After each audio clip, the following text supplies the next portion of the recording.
ছাত্র শিবির তার টোটাল কার্যক্রমে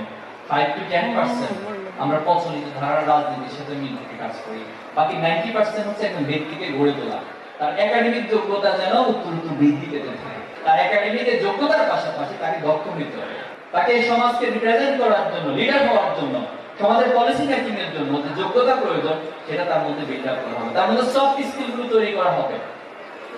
সে যেন পৃথিবীতে কম্পিটিশন করার মতো ক্যাপাবল হতে পারে সেভাবে তৈরি করা। তোমাদের একটা মজার তথ্য যে আমরা একটা সায়েন্স ফেস্ট করেছিলাম ঢাকাতে গত বছর ডিসেম্বরে। এই সায়েন্স ফেস্টে যে চ্যাম্পিয়ন হয়েছিল সে গত কয়েক মাস আগে ইউএসএ তে ওয়ার্ল্ড একটা কম্পিটিশনে 3rd পজিশন ধারণ করেছে এবং সে আমাকে এখান থেকে ফোন দিয়েছে যে ভাই আলহামদুলিল্লাহ আমি এখানে 3rd হয়েছি। তাহলে আমরা এভাবে করি